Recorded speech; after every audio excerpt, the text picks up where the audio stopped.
Hello students, we will study about electromagnetic induction. This is unit 4. Electromagnetic induction was first of all discovered by Michael Faraday. Michael Faraday is also called the father of electromagnetism. He discovered that whenever a magnetic flux linked with the conductor is changing, then induced EMF or induced current it flows in the conductor. So this phenomena is called electromagnetic induction. So electromagnetic induction is a production of induced EMF and hence induced current due to the change of magnetic flux linked with the closed circuit. Phenomena of electromagnetic induction is of great practical importance in daily life. We use it in the AC generators and the transformers. In current electricity, we know that a current carrying conductor it also produces a magnetic field around it. But is the reverse true? That is, a magnetic field or a magnet can produce electric current? Yes, the reverse is also true, and this was discovered by Michael Faraday. Changing electric field can produce changing magnetic field, and this introduces the concept of displacement current. Changing magnetic field or changing magnetic flux produces electric field. This is Faraday laws. Electromagnetism is based upon four Maxwell equations. First is changing electric field produces changing magnetic field, changing magnetic flux produces changing electric field.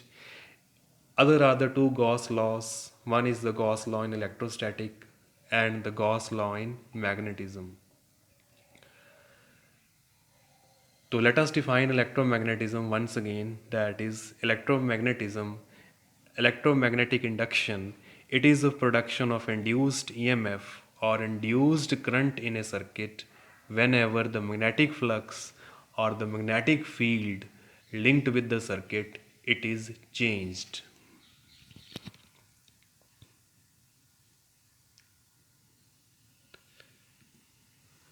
So first of all, we should also know what is magnetic flux. So like electric flux, in electric flux we have electric field, in magnetic flux we have the magnetic field. So magnetic flux is the total number of magnetic lines of force which passes through a area normally, which passes through a surface normally. So magnetic flux is BA cos theta, where B cos theta is the component of magnetic field perpendicular to the area. So flux is BA cos theta. Magnetic flux can be positive, negative or zero depending upon the value of cos theta. If cos theta is positive, magnetic flux is positive. If cos theta is zero, magnetic flux is zero. So cos theta is negative, magnetic flux can be negative.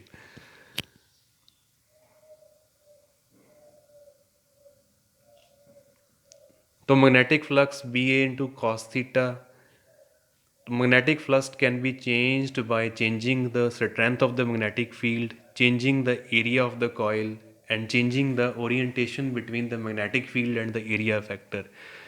So magnetic flux can change in three ways. So we can also induce EMF in three ways. So what are the three ways? By changing the magnetic field, we can produce induced EMF. By changing the area inside the magnetic field, we can produce induced EMF. And by rotating the conductor inside the magnetic field, we can produce induced EMF. Magnetic flux is a scalar quantity. SI unit of magnetic flux is Weber. So 1 Weber is the flux produced when a uniform magnetic field of 1 Tesla act normally over an area of 1 meter square. SI unit is Tesla and CGS SI unit of magnetic flux is Weber and CGS unit is Maxwell. So 1 Weber is equal to 10 raised to power 8 Maxwell.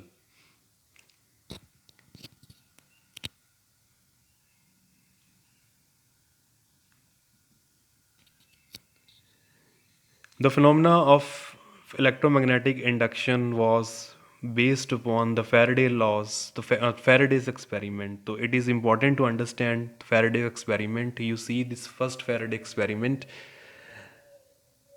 You see a galvanometer is attached to a coil and a magnet. So in the absence of battery, the galvanometer should not give any deflection because there is no current.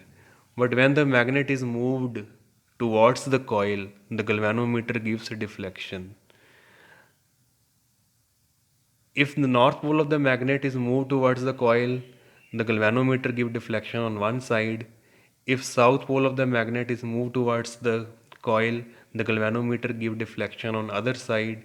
It means the electric current is produced in both the cases in the opposite direction. And further, if this magnet is held stationary between the coils, no deflection is seen in the galvanometer, it means no electric current is produced.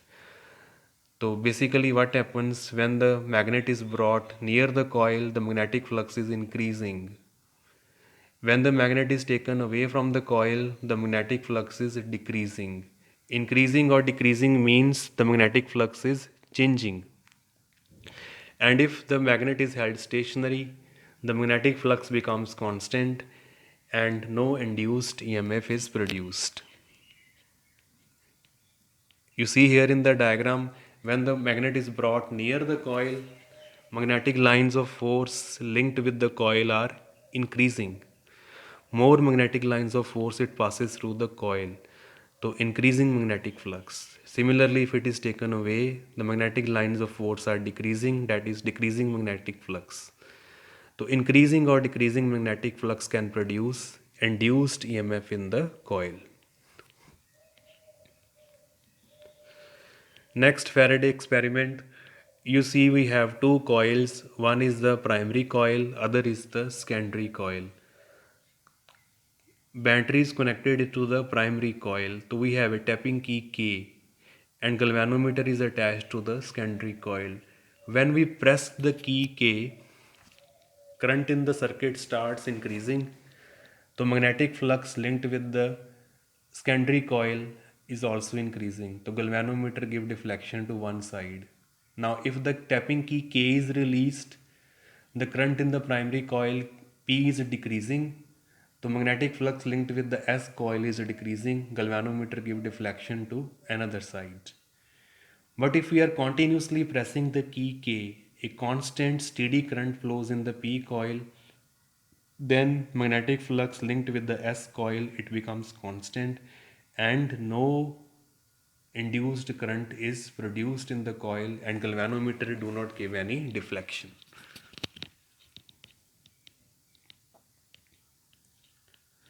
Based upon these Faraday's experiment, we have two Faraday laws of electromagnetic induction. Faraday's first law is whenever the magnetic flux linked with the circuit it changes, an induced EMF is produced in the circuit. This induced EMF lasts so long as the magnetic flux is changing. That is, the magnetic flux should change. Either it should increase or it should decrease. If the flux becomes constant, then no induced EMF is produced in the circuit. And this is second law. The magnitude of induced EMF is directly proportional to the rate of change of magnetic flux linked with the circuit. Means if the flux is in changing fast, more EMF is produced. If the flux is not changing fast, then less EMF is produced. So we have E is equal to minus d phi by dt, where negative sign it has a significance. Negative sign it tells us that induced EMF is always produced in such a direction to oppose the changing magnetic flux. That is, if flux is increasing, induced current will flow to oppose the increasing flux. If flux is decreasing, induced current will produce to oppose the decreasing current. So if we have n number of turns in the coil, total induced EMF is n multiplied by change of flux, rate of change of flux. So flux, we have different methods of producing induced EMF. So flux can be changed by three different methods.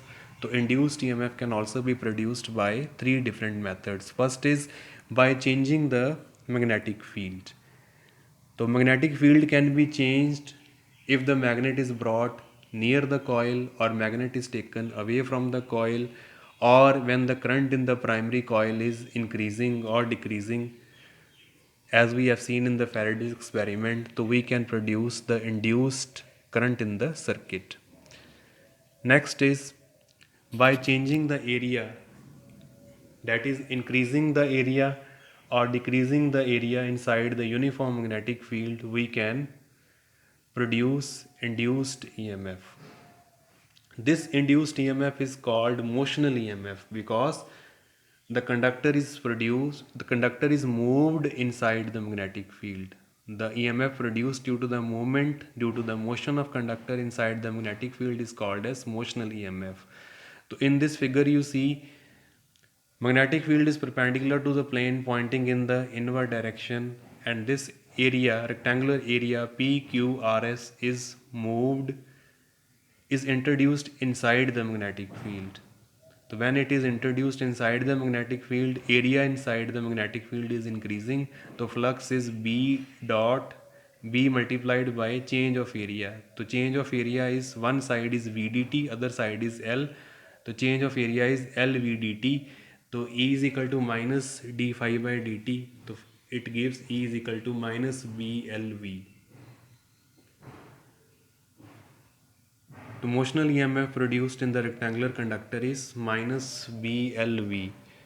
So direction of this induced current is in the anti-clockwise direction, because current flows in the anti-clockwise direction to oppose the increasing magnetic flux, because magnetic field is in the downward direction, perpendicular to the plane pointing in the downward direction, and if current flows in the anti-clockwise direction, then this will pull the rectangular conductor away from the magnetic field, that is in the upward direction. So current flows in the anti-clockwise direction.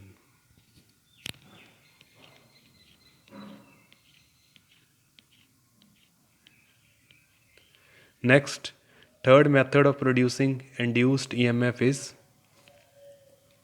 by changing the orientation of coil in the magnetic field. We rotate the coil PQRS inside the magnetic field. By rotating this coil, the angle between the area vector and magnetic field is changing, due to which the magnetic flux changes and induced EMF is produced. So flux is BA cos theta multiplied by N. N is the total number of turns in the coil. So angular displacement theta is equal to omega t. Omega is the angular velocity. So we have phi is equal to NBA cos omega t. We differentiate with respect to time on both sides and get E is equal to minus d phi by dt equal to NBA omega. NBA omega is constant. We write it as E naught. So E is equal to E naught sine omega t. So induced EMF produced in the conductor when the conductor is rotated inside the uniform magnetic field. So we have three methods of producing induced EMF. One is by changing the magnetic field, other is by changing the area, and third is by rotating the conductor inside the magnetic field. Three methods of producing induced EMF. Next you see again, when this rectangular conductor is pulled out of the magnetic field, then induced current is produced here. Induced current is produced in the clockwise direction. Induced current is produced in the clockwise direction to oppose the decreasing magnetic flux. Induced current is E by R. So E is the motional EMF, that is BLV divided by R. and force acting on this conductor is ILB. Further, you can also calculate the power. Power is force multiplied by velocity. We must pull with this force to maintain a constant velocity.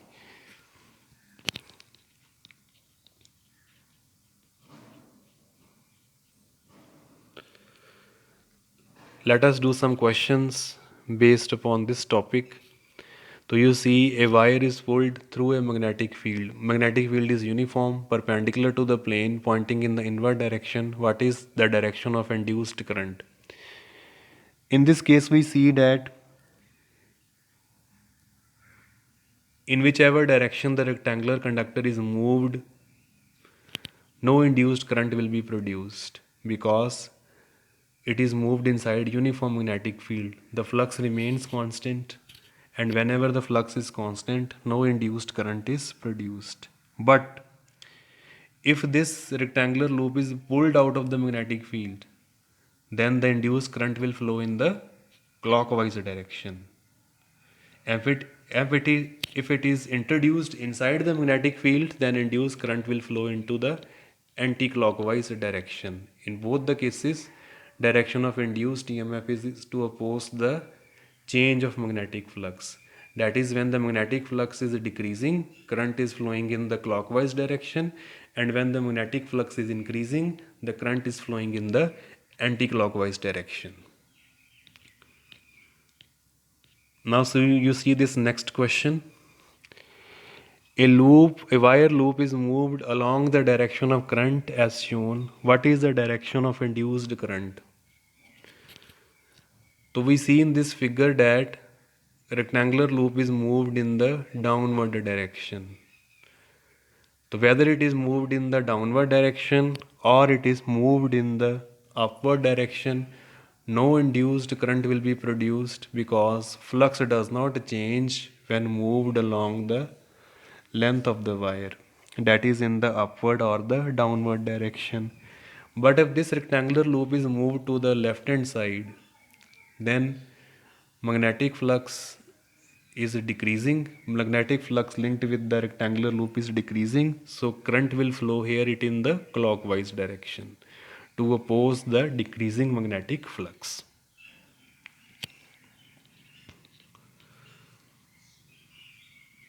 Next question. A circular loop in the plane of the paper lies in 3 Tesla magnetic field pointing into the paper. Loop diameter changes from 100 cm to 60 cm in 0.5 second. Find induced EMF, direction of induced current.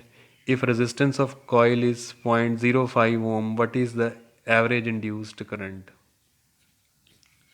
So here induced EMF V is equal to d phi by dt. So circular loop is moved inside the magnetic field. So area inside the magnetic field is changing. From the diameter you can calculate the radius. Radius is 50 centimeter. Radius changes from 50 centimeter to 30 centimeter. That is 0.5 meter to 0.3 meter. So final area pi r2 square minus pi r1 square.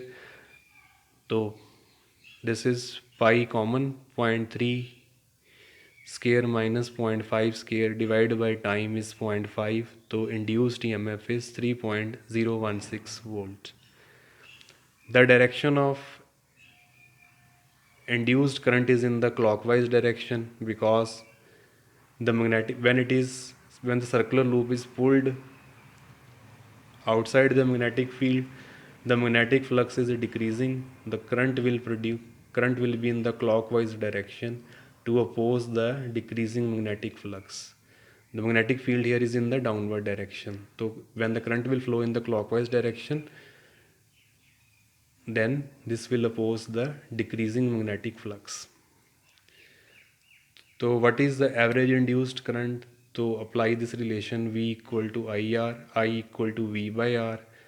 So V is 3.016, resistance is 0.05, so average induced current is 60.3 ampere. So that's all students. Thanks for watching.